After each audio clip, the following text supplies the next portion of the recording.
अस्सलाम वालेकुम दोस्तों, मेरा नाम है साहिल और आप देख रहे हैं इस्लामिक नेम चैनल। फ्रेंड्स, आज हम बात करेंगे उबैद नाम के बारे में। उबैद नाम का मतलब होता है वफ़ादार, काबिल एतबार। तो फ्रेंड्स, जिनका नाम उबैद होता है इनके लिए हर महीने की 5, 14 और 23 यानी 5, 14 और 23 ये 3 डेट्स लकी और अच्छी होती हैं। अगर बात करें इनके लकी डे यानी लकी दिन की, तो लकी दिन इनके लिए सबसे बेस्ट रहेगा बुध यानी वेडनेसडे। बुध का दिन इनके लिए बहुत अच्छा दिन है।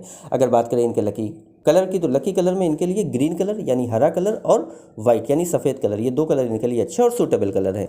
अगर बात करते हैं इनके लकी स्टोन की, तो लकी स्टोन में इनको पन्ना यूज़ करना चाहिए। पन्ना यानी एमराल्ड स्टोन इनके इंशाल्लाह इनके लिए बेहतर रहेगा। अगर बात करें इनके लकी नंबर की, तो लकी नंबर है इनका 5 यानी 5 नंबर इनका लकी नंबर है। तो फ्रेंड, ये थी उबैद नाम की शॉर्ट डिटेल। अगर ये वीडियो आपको अच्छी लगी तो इसको लाइक करें, शेयर करें, हमारे चैनल को सब्सक्राइब करें। यहाँ पर ऐसे ही आपको आपके नाम के बारे में शॉर्ट में जानकारी देते हैं। अगर आप अपने बारे में और डिटेल के साथ जानकारी लेना चाहते हैं तो इस वीडियो के डिस्क्रिप्शन में आपको एक लिंक मिलेगा, उस वीडियो को देखिए, वहाँ पे आपको जानकारी मिल जाएगी कि कैसे आप अपने बारे में और डिटेल के साथ जानकारी हासिल कर सकते हैं। तो जाइए उस वीडियो को चेक करिए। और आज की वीडियो में इतना ही फ्रेंड्स, मिलते हैं आपसे अगली वीडियो में। जब तक के लिए अल्लाह हाफिज़।